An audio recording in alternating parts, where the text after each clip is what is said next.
When you're fed up with fighting food and your body, join us here.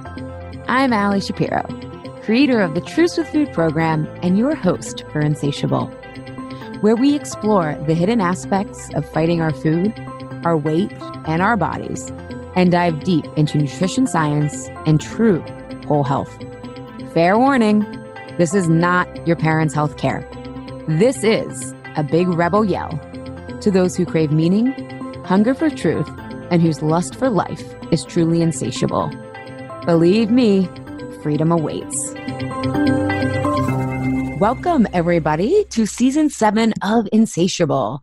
This season, our theme is hunger and taking a fresh look at different approaches to satisfying our hunger. To be physically and emotionally hungry is to be vulnerable. As Dr. Brené Brown says, vulnerability is uncertainty, risk, and emotional exposure. To have physical hunger or to acknowledge our emotional and soul hungers is to choose to be open to the daring risk of being fully satisfied.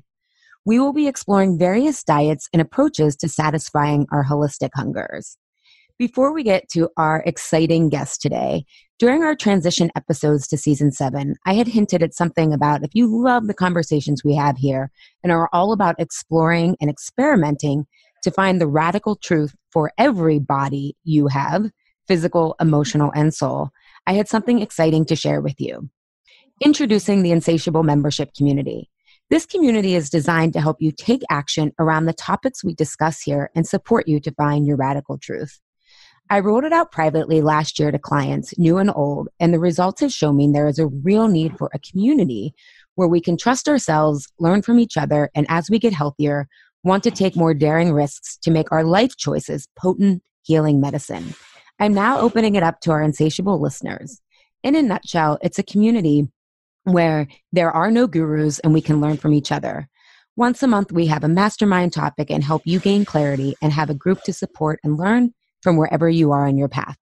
And once a month, there's also a Q&A call with me where I coach attendees to get inspired, unstuck, and clear on your next step. You can find out more at allieshapiro.com/IC2019. Okay, today I am bringing my Pittsburgh neighbor, Dr. Will Cole, on the show. Dr. Will Cole is a leading functional medicine expert, consults with people around the world at www.drwillcole.com and locally here in Pittsburgh. He specializes in clinically investigating underlying factors of chronic disease and customizing health programs for thyroid issues, autoimmune conditions, hormonal dysfunction, digestive disorders, and brain problems. Dr. Cole was named one of the top 50 functional medicine and integrative doctors in the nation and is a health expert for Mind, Body, Green, and Goop. Dr. Cole is the author of the book Ketotarian, in which he melds the powerful benefits of a ketogenic diet with a plant-based one. And today we're going to be talking about the pros and limitations of the keto diet with Dr. Will Cole. Thank you so much for being here. Thanks so much for having me. Yeah. And it was funny. I've heard your name in the ether. And then I was telling my sister, who has been doing keto for the last several years, I said, Julie, I found this guy in Pittsburgh that is like this ancient progressive, right? Like you seem really progressive, but we're getting back to like, living off the land. And I said, he wrote this book called Ketotarian. I think you would really like it.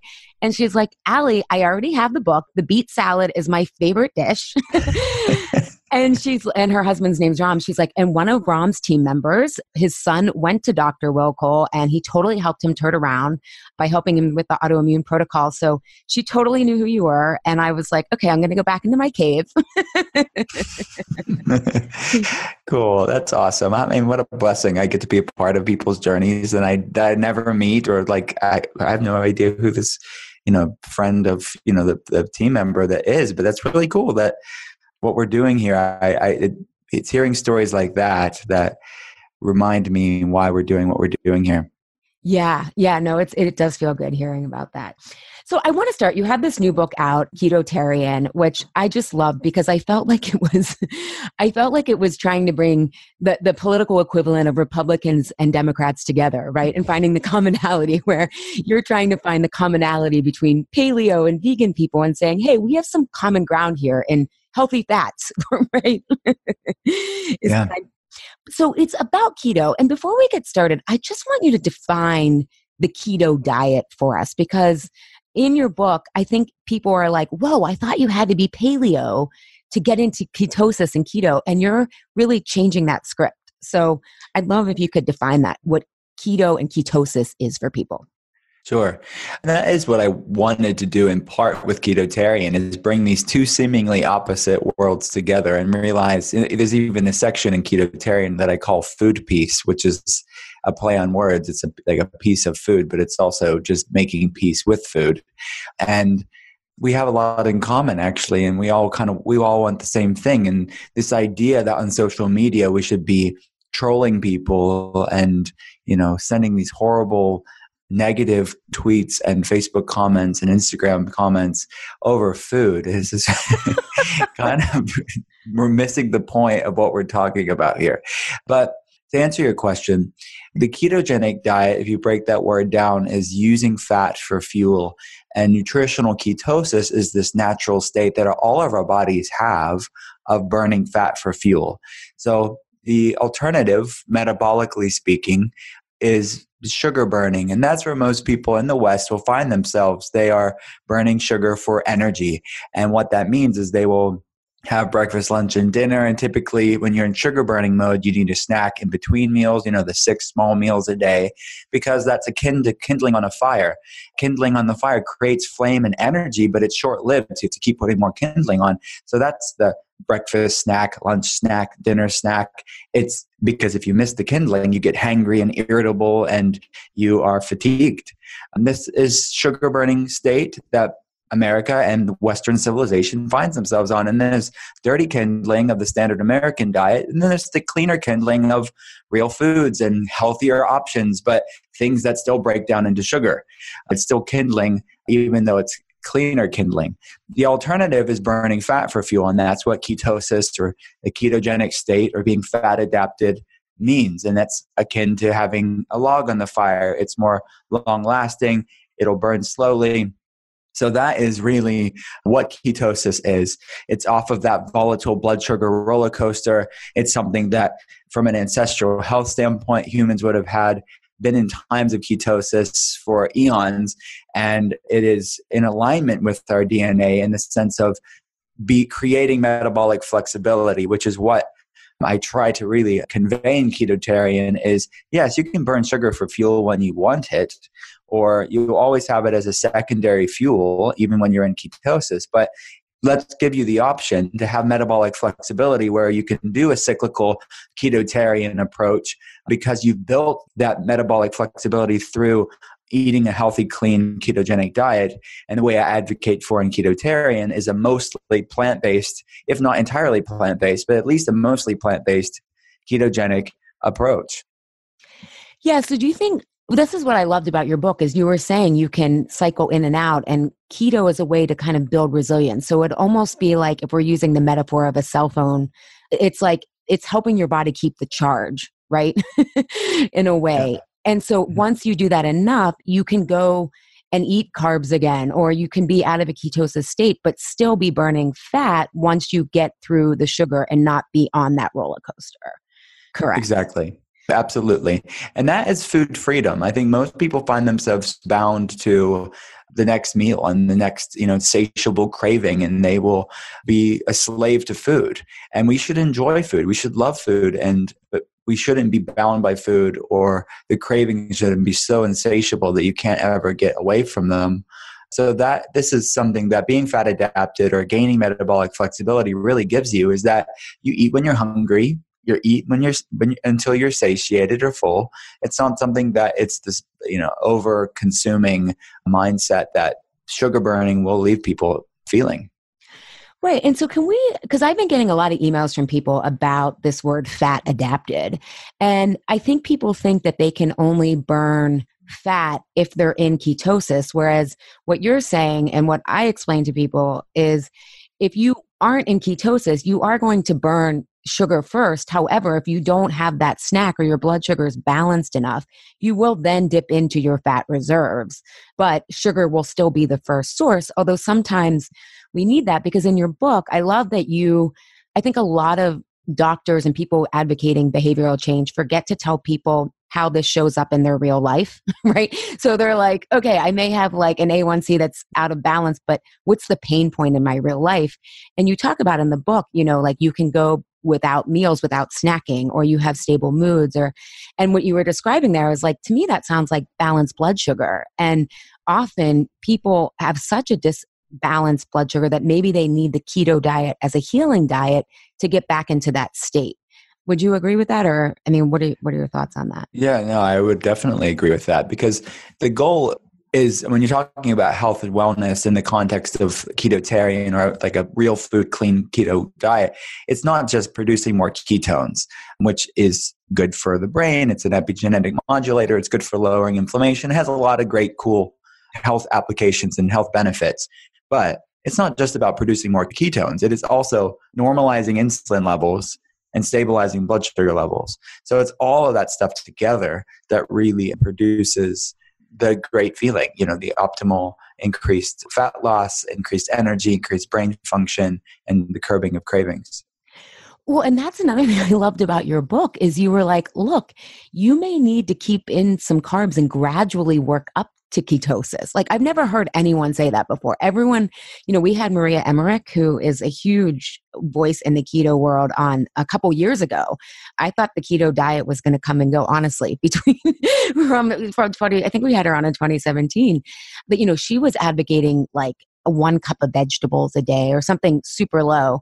And your approach is so much more to me meeting people where they are in terms of like, look, this may need to be a gradual process. And I really appreciated that. And I imagine that's radical for your industry. Yeah. For the keto world, I get some blowback, I think, because I have they're afraid of vegetables. Let's be honest. There's a lot of people in the ketogenic world that is overly zealous about avoiding vegetables. And you have definitely moderates in the keto world. I don't want to overgeneralize it. There are definitely people that are right on in agreement with me on this topic. But this idea that you should just long-term be avoiding vegetables and a decent amount of vegetables, I'm not talking about 1 cup a day, but a lot more than that. That fiber by its very definition is a carbohydrate. So then they think, well, all carbs are bad. And that, fiber is being part of that. It should be limited. So I don't see that being a problem for most people. Look, I think I don't want to make overgeneralized, broad sweeping statements. That's people like Jillian Michaels does that, or maybe other people do that too. They just lump everything into one box and make overgeneralized statements. What I know from a functional medicine standpoint and seeing so many people, thousands of people over the years, we're all nuanced. It's so what works for one person may not be right for you. And if I hung my hat on one statement, I'd be proven wrong throughout the whole day seeing patients. And I have to adapt these things. So under the umbrella of ketosis and the ketogenic diet, we have to shift it. I think there's a time and the place for really low carbs.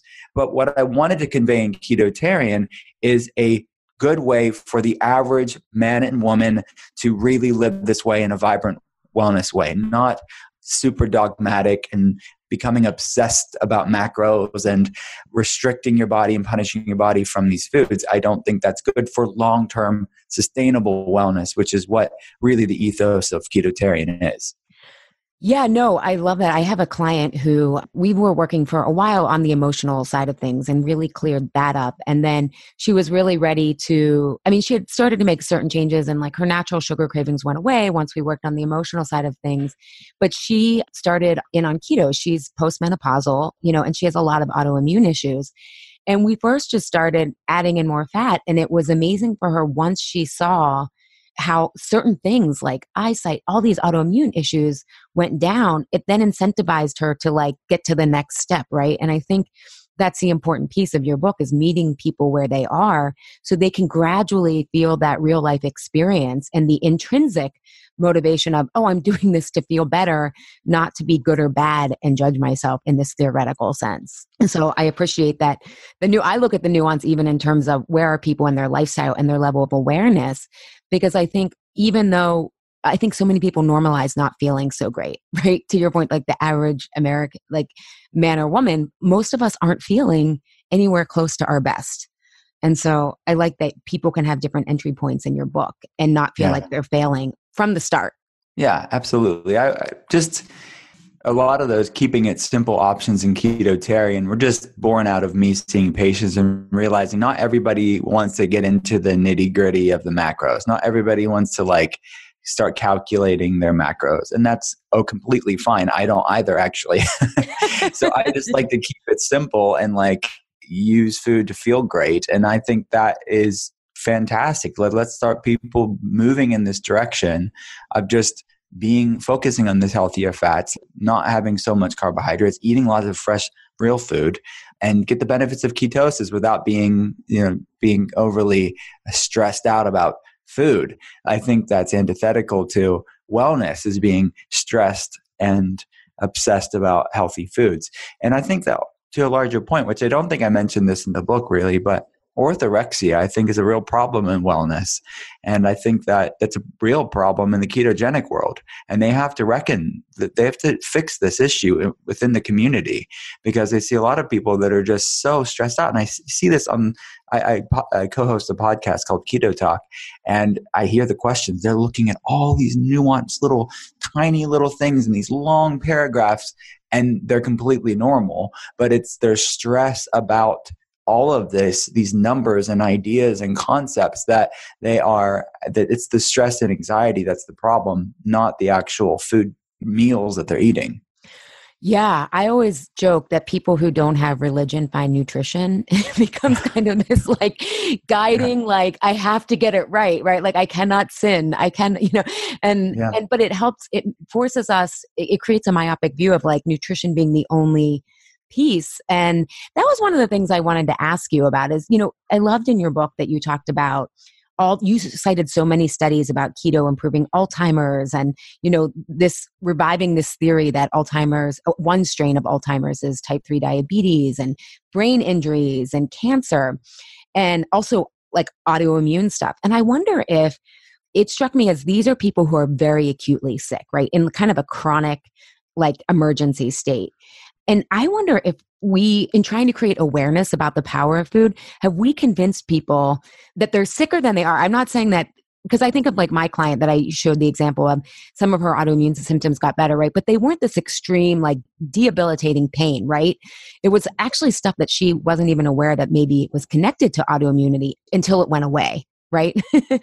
And I'm wondering if people sometimes like think that they're sicker than they are and go to more extreme as a way of like funneling the tension that they already have around food, right? It's just like, oh, gives me an excuse to be so extreme. I don't know. Is that clear what I'm asking? Yeah, I think that definitely could be the case for a lot of people. And I think a lot of that has to do with Dr. Google, and it's just like this endless vortex of conflicting health information, and you could substantiate your worst fears or your own agenda with Google, and you can print something out or show it online and be like, look, see, it's true, what I was thinking is true.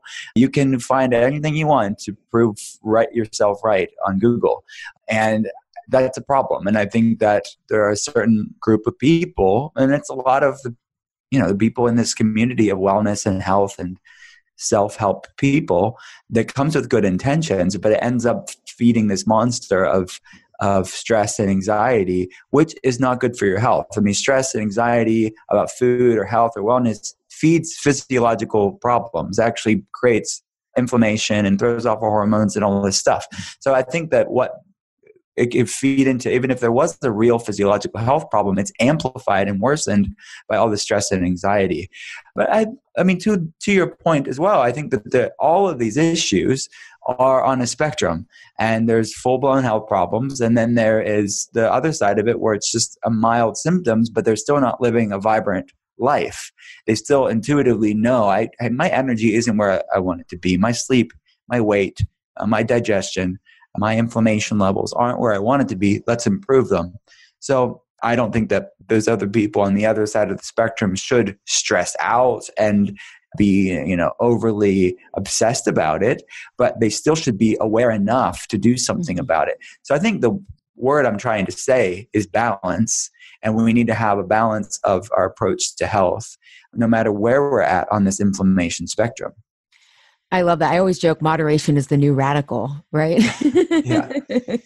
Well, and that's one thing, I feel like your book, I'm really into like not the aesthetic design, although the book is beautiful, but how people like the actual design of recommendations. And I love that your recipes are so simple, and then they bring in a lot of spices and things that people naturally have versus having to like overcomplicate it. And I was like, I cannot wait to we're in the middle of a move right now. So we've been living with my husband and I've been living with my parents for a week, and we eat really healthy. But I'm like, once we get into our kitchen and everything, I cannot wait to try these. And I am not someone who likes to cook, but you kept the recipe simple enough that I was like, oh, this is like a new way to eat eggs, or a new way to like try fish, like so many new ways. And I know my clients are always looking for new breakfast ideas, and you created like so many simple ones that I'm always like eggs and avocado. And now there's like new ideas, people. Yeah. This is all stuff you can get at, Costco or Sam's Club or Aldi or Walmart or Target, all basic stuff. This is not super complicated.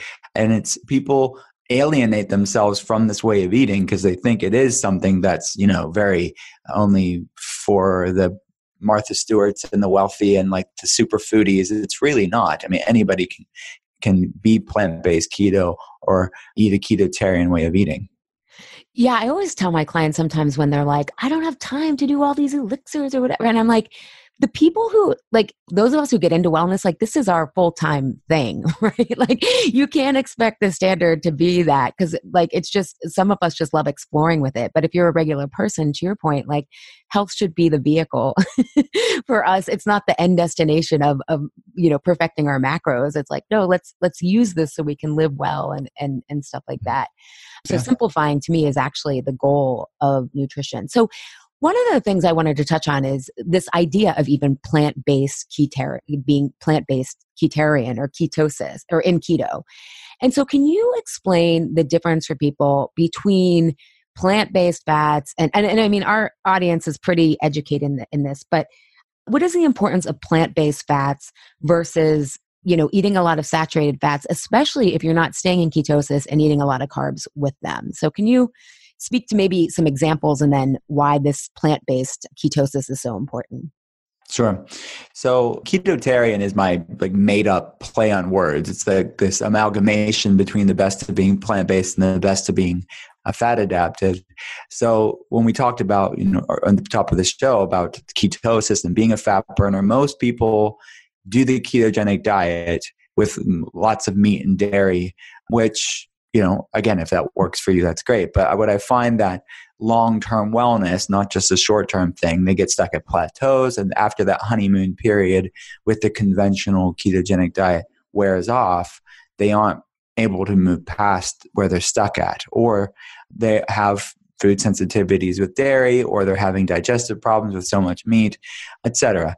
So what I wanted to offer the world with ketotarian is just a twist on the ketogenic diet. You can still get those benefits, but let's do it in a mostly plant-based or primarily exclusively plant-based approach. So why I think that this way works for people is because there's so much data showing that healthy monounsaturated fats from things like olive oil and extra virgin olive oil and avocados and nuts and seeds and plant fats predominantly are so good for health and has a really strong amount of evidence to show that. And healthy omega fats, polyunsaturated omega fats from real foods are also shown to have a lot of data to be very healthy for humans. So even if they're not in ketosis, which we know has so much exciting health benefits, there is a large amount of evidence that the majority of human civilization is going to do really well with these healthy fats.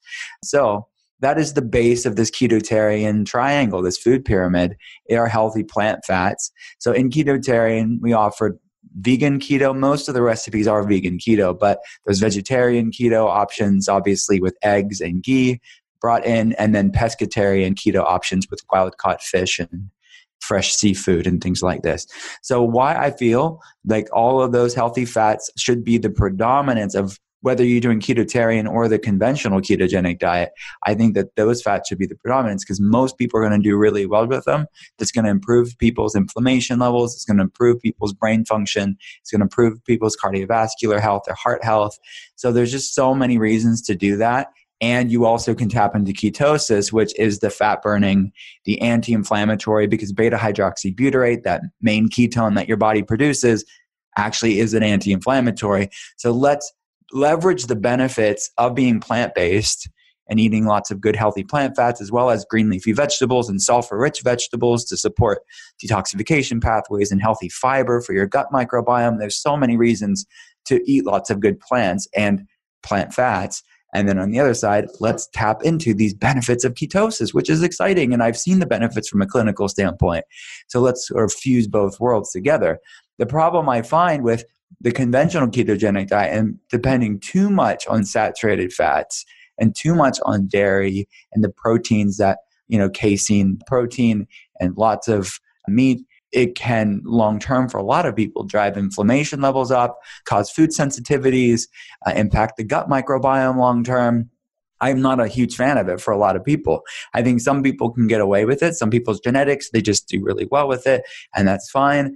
But even for them long-term, what does their gut microbiome look like? I think there's definitely a large amount of studies to show that long-term, the bacteria in the gut you're going to be growing some bacteria that you don't want.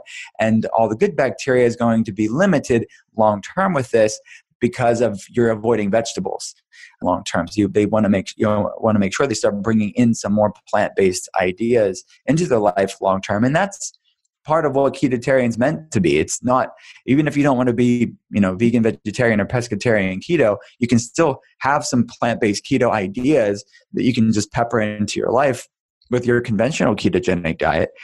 So that's the real reason why. I just think this is a more sustainable way, a cleaner way to go keto. Yeah, I love that because I found that I'm someone who definitely, I need animal protein at lunch for sure. And I'm also someone who needs vegetables. It's so funny. Even if I usually do eggs and kale for breakfast. And if we don't have kale and I throw in spinach, for some reason I'm hungrier with the spinach than the kale. And then at lunch, if I don't have 3 servings of vegetables, no matter what else I eat, I'm still hungry. And it's oh my God, that doesn't fit into the keto profile, right? I need fats and vegetables. And so I love, I think what I like about your book is it's look, there's no magic carbs, protein, fat ratio for everyone. You have to sort of experiment, but let's start with this commonality that we all need healthier fats and we all need to balance our blood sugar much more. So then we can start to make different changes as we feel better and better and raise our awareness, I guess, would be the answer. Yeah, there's so much. I like how what you explained is just kind of how everything is interconnected, right? If we're fat burning, then in a fat burning mode and our blood sugar is balanced, and that leads to a better gut microbiome, which then leads to more resilience. And it's just this upward spiral because nature is exponential, right? It's not necessarily a linear process. So I'm kind of getting off on a philosophical tangent, but no, I love it. It's great. Well, and that's one of the things I wanted to ask you. I've gotten really into how light affects us. And in our season 6, episode 5, we had my friend Brandon Mentor, who's a high-level holistic health expert in Philly. And we were talking a lot about mitochondria, which you talk a ton about in your book, and how fat is so helpful and ketosis is so helpful for the mitochondria. In that episode, it was called Light, Mitochondria Dysfunction and Weight Gain. And he really got into how natural sunlight, and part of why keto works is because fats have such a high light density to them. And I'm curious, because you do mention sunlight in there, but I'm curious, have you thought of that angle of why fat is so healthy even beyond ketosis? But because functional medicine is really about how our environment, right? Epigenetics and your genetic, you even say DNA is not your destiny in the book. I'm just curious, have you looked at some of that research or your thoughts on that and the power of sunlight and how Brandon was saying 66% of our energy needs come from the sun, 33% from nutrition. And so when you get your sunlight right, it magnifies the nutritional effects. No, certainly. Yes. I think it's fascinating. I think light therapy with patients I've seen do dramatic things. And there are the people that eat clean but are stuck at this plateau. I think it's these modalities in wellness that, like light therapy, of just getting outside in nature and being in the light, or different light therapy tools as well, can really be a catalyst for people's lives. So I am very much an advocate from a functional medicine standpoint for light therapy. So it's all these things. We shouldn't be so myopic and say, well, it's just this or it's just that. I think all of these amazing things can bring us back to wellness and allow our bodies to heal as much as it's able to. And like you said, maybe an ancient progressive, like these are things that humans would have done for a long time, but it's so radical at our, like, get outside. What the heck? It's so radical, but eat real food. It's really radical, but it is stuff that is so countercultural when it's inside on social media, or, my son's playing Fortnite, or he's not even allowed to, but like his friends are playing Fortnite. It's this insulated. Have you ever watched the kids movie WALL-E before? Oh my God. I didn't think that was a kid's movie. I thought that was an adult, like, precautionary movie. Yes. No, it is literally, every adult should watch WALL-E if they haven't, because it literally is prophetic to what we are. And, but so I think that without a doubt, light therapy is a major part of wellness, and people should pay attention to it. Yeah, and that after that episode aired, just for everyone listening, I'll include it in the show notes of this episode, but Outside Magazine had this great article called "Is Sunscreen the New Margarine?" And this reporter did this like investigative report on how, what they basically found out is like high vitamin D, like adequate vitamin D levels. It's not because of the supplement, it's because of the other benefits of the sun, and how the sun lowers blood pressure. And when the scientists, who were mostly in Europe, really followed the data, they saw how important natural sunlight is. And it talks about how Coppertone, basically, like, sunscreen wasn't taking off until Coppertone made it this like commercial. It's really fascinating. So I'll include it in the show notes if anybody is curious, kind of the big picture of how we became so afraid of the sun. Like, the one researcher was like, the reporter was like, doesn't it seem so counterintuitive to go outside and not use sunscreen? And the scientist is like, we've been like partnering with the sun for like billions of years to get to this point. It seems counterintuitive to be afraid of it. So it just shows you how like opposite, like, I always joke, I don't know if you had in like elementary school opposite day, where people are like, I hate you, which meant I really like you. And I'm like, oh yeah, I feel my like kids, that's what we're that's still a thing, because my it kids is still, that survived childhood. it's still, I'm like, wow, where these weird things live on within the school system. And my kids are homeschooled. I don't know how they're even hearing about this stuff. Yeah, opposite day. So what are some of you, when you're out, because you travel a lot, and what are some of your favorite, I guess, hacks, we would use the word, to make sure that you're still getting healthy fats? Because, and I like that you mentioned this in your book, even like hoity-toity restaurants are probably using vegetable oils. Like, I found that out, like, in Philly, especially when I would go out to eat, it has a great restaurant scene, lots of farm to table. And then you ask people, what oils are you using? They're like, I don't know. And then they come back and they're like, canola or vegetable. And you're like, oh, this like healthy wild caught fish is being stir fried in vegetable oil. Mm-hmm. Yeah, it's true. I mean, that's one of the biggest variables I see with patients. It's the oils that foods are cooked in, because they can get the food and they can see, okay, this is what I'm eating and this is in alignment with what I want. But it's the oils that things are cooked in that it's always the variable that you have to ask for, because you're not seeing it on the menu. So that's why I had the section in Ketotarian, is how to eat out eating this way, because this is a lot of people's lives. They enjoy eating out, or their job compels them. They have to eat out. So let's make this practical and easy for anybody. And I think speaking up when you're eating out is one of the biggest things. And for some people, they don't eat out that much, so it's not that big of a deal.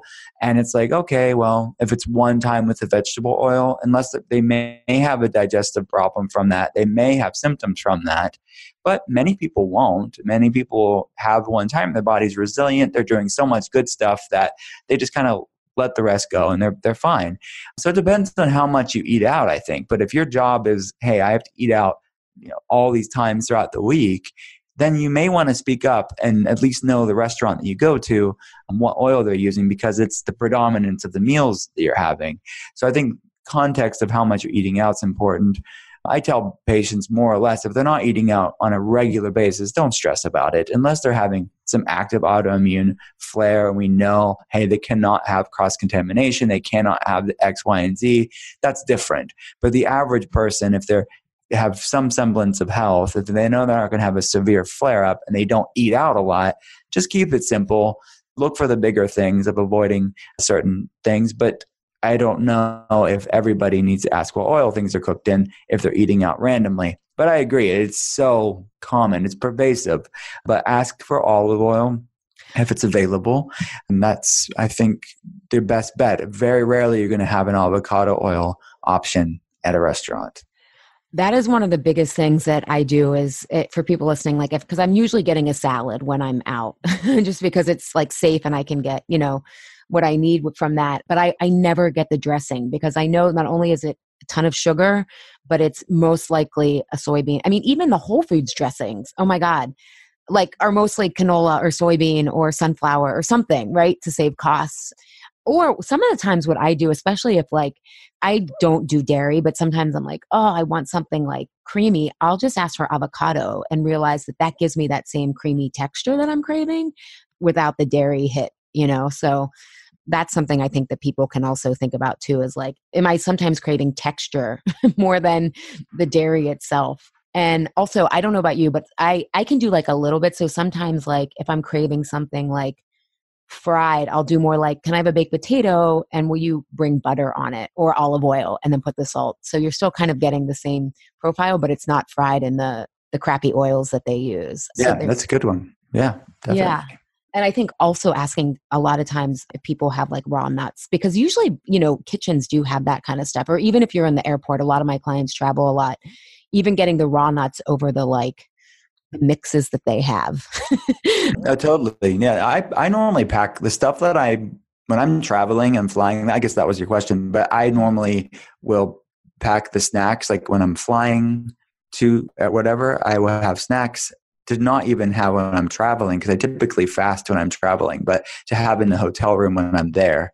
And then when I eat out, I typically will speak up because it's not a big deal to me and it shouldn't be a big deal to anybody, but what oils is cooked in, and just keep it simple. But yeah, so I normally do fast though when I travel. I think it's an easy way to kind of mitigate traveling in general with, I stay hydrated. I'm drinking lots of water, but I practice typically an OMAD or OMAD fast with having all my calories in one meal when I get to the destination, or I'll have, go to Whole Foods and, fill up my mini fridge when I get there as well.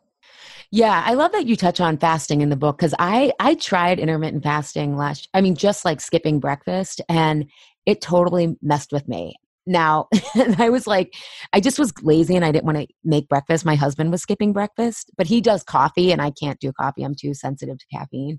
So I was just skipping breakfast and doing like a green tea, and it messed up my periods and everything. And now I've since been working with a naturopath who is on the north side. I don't know, Dr. Joy Sturgo. I don't know if you know her in Pittsburgh, but I don't know. We've been doing it's like bioenergy medicine. And I did a pro and con of functional medicine episode before this.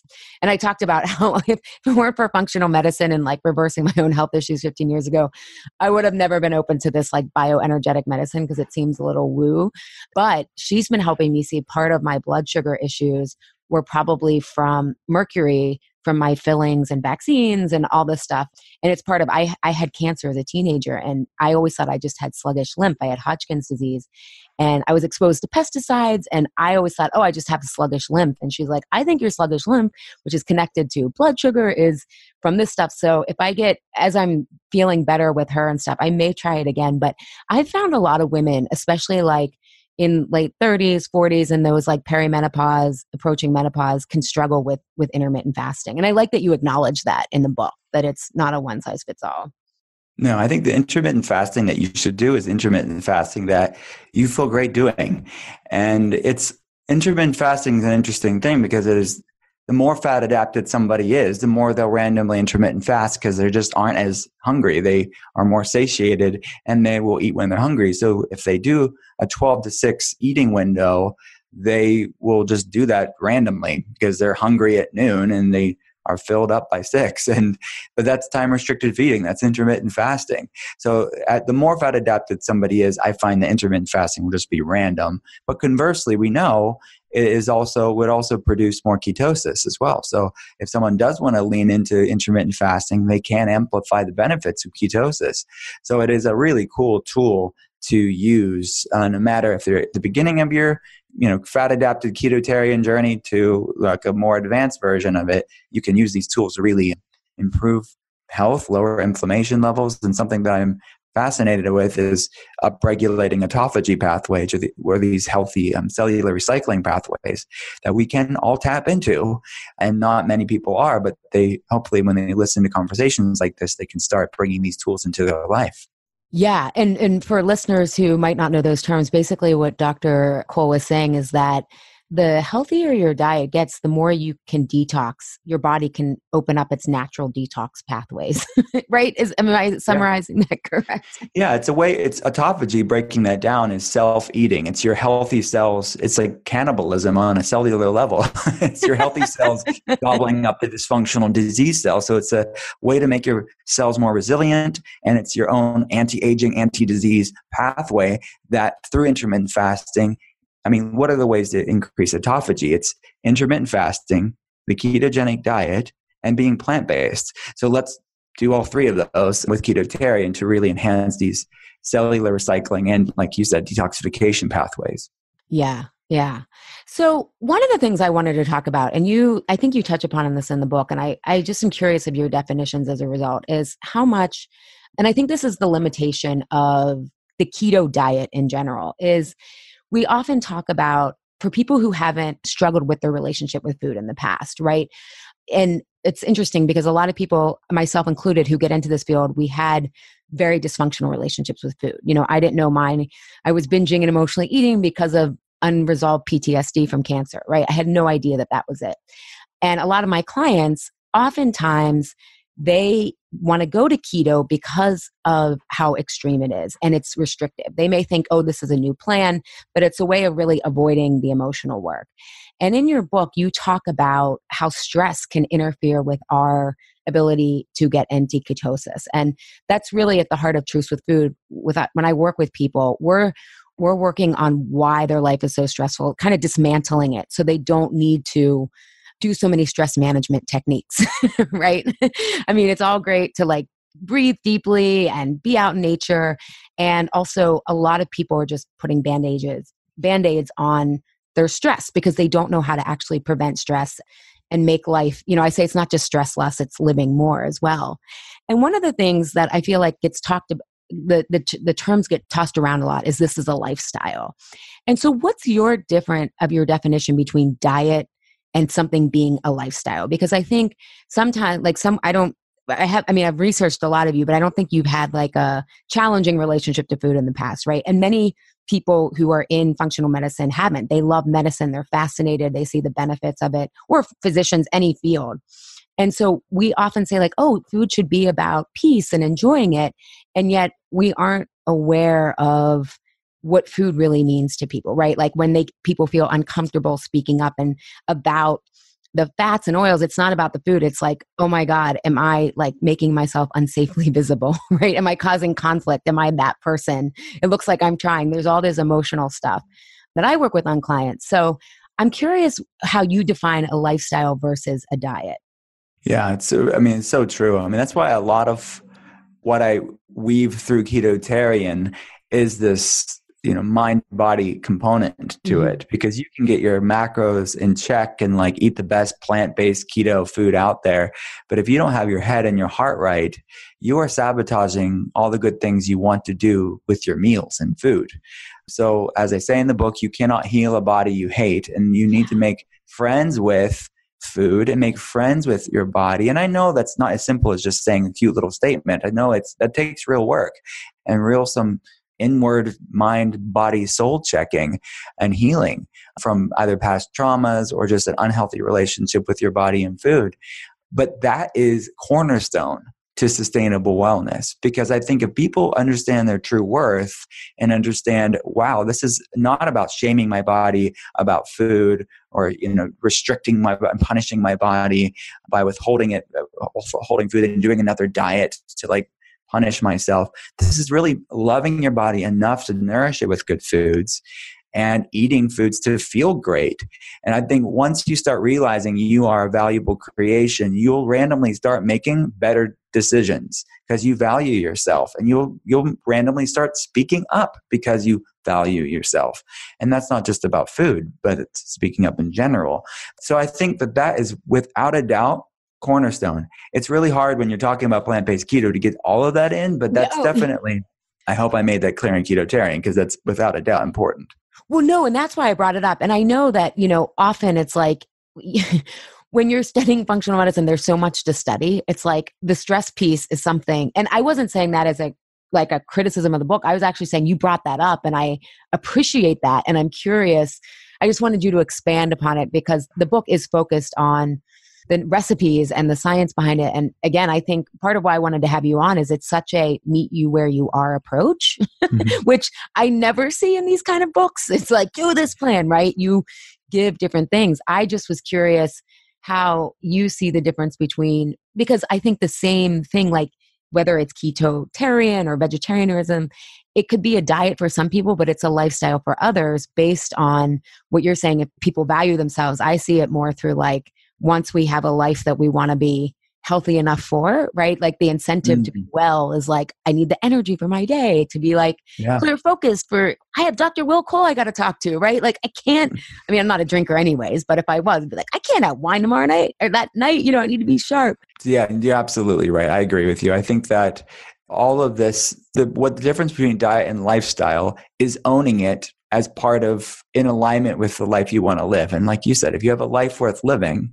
if you love the things you've been given in life, or you want to work towards having the things that you want in life, then all of this food stuff's in alignment with that, because you have to have the energy and you have to feel great.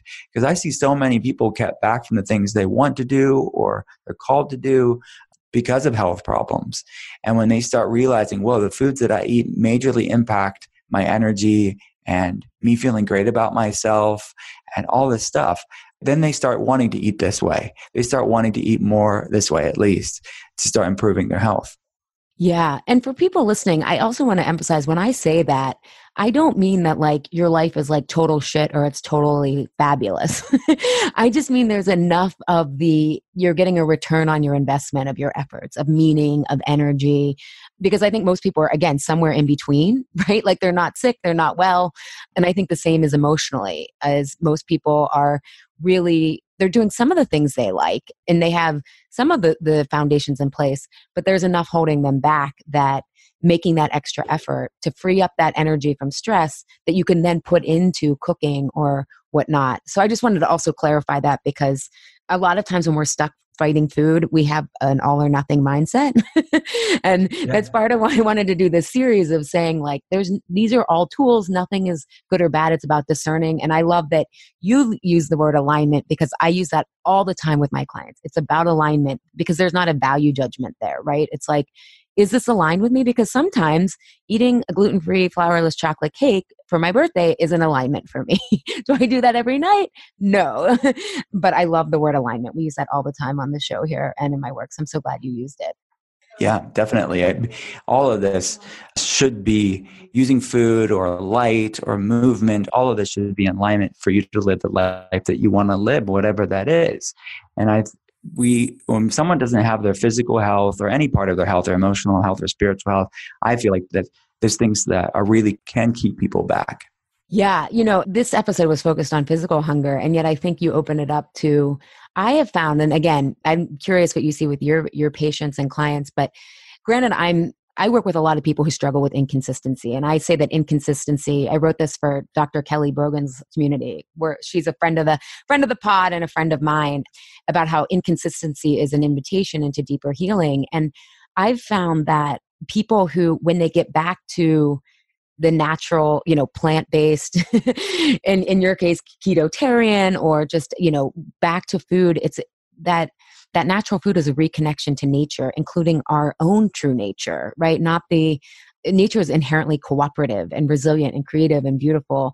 And I think that food can be this like wonderful doorway into starting to feel better and realizing, oh, the power, and I define power as choice, is in my hands. And I can do, so food can be this, it was for me like a major catalyst to like remembering my true nature and power, both emotionally and on a soul level. And I love that you acknowledge that in the book, that it's all of these things. And we can start with being ketotarian or more plant-based and with healthier fats. So this happens in stages, right? Not overnight. Definitely. Yeah, it's where you're at now. What can you start leaning into now? And it doesn't have to be all or nothing. And as long as it's incremental, as long as it's progressing and you're leaning into these things and not staying the same, I think that works for a lot of people because they can feel overwhelmed. Like, where the heck should I start with changing my foods or changing anything in my life? But if you just start with leaning into stuff, then you can really start feeling better. And when you start feeling better, it motivates you to want to keep going. And that's my goal here. Yeah, I always tell my clients, because in the work I do with them, it's very experimental, it's very incremental. And I said, part of getting out of this all or nothing or extreme, whether it's orthorexia or the other side of that, which is nothing and jumping from thing to thing, is realizing that slow and steady wins the race. Because once you see it's safe to do things gradually, then when you get the real experience of I'm getting results and it's safe to go at my own pace, then you can settle into that. And what's is it the Taoism that says like to go slow, you go fast, or to go fast, you go slow, the great paradox. Mm-hmm. Yeah. That is also countercultural too. Yeah, I know. We think more is better and rushing through things. Yeah. We lose a lot of the beauty in life, I think, and doing things right by just being steady and methodical and systematic and enjoying the present moment.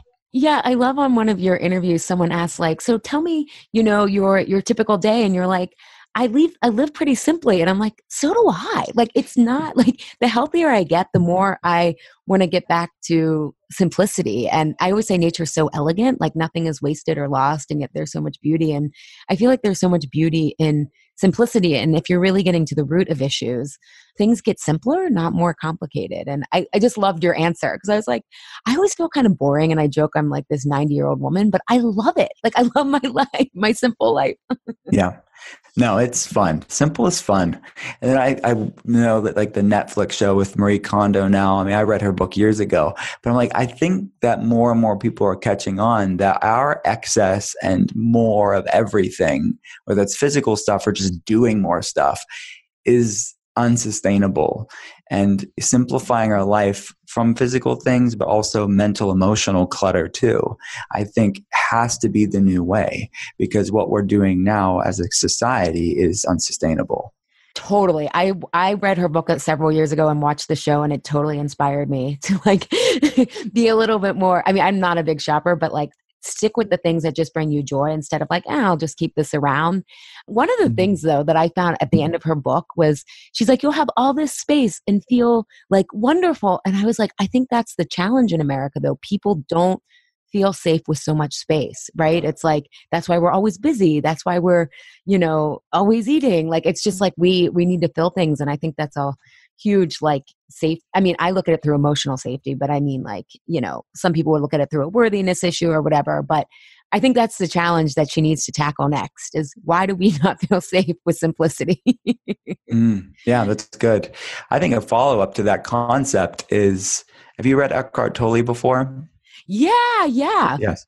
I think he talks about that as well, like this reactive mind and why we would not like that, why we don't like silence and stillness and space is that the mind chatter is going on and we think we are that reactive mind. And that's an interesting concept. And I wonder what Marie Kondo's opinion would be on that. Yeah. I think I was just having this conversation actually with someone yesterday who was deciding whether or not to do truce with food. And she was like, I know what habits I need to change. I know why I'm not doing them. And she's like, and I know it comes back to reaction, like stimulus and reaction. And I said, but what we work on in truce with food is if you have unresolved trauma, the space between stimulus and reaction isn't safe. It's not safe to not have a response.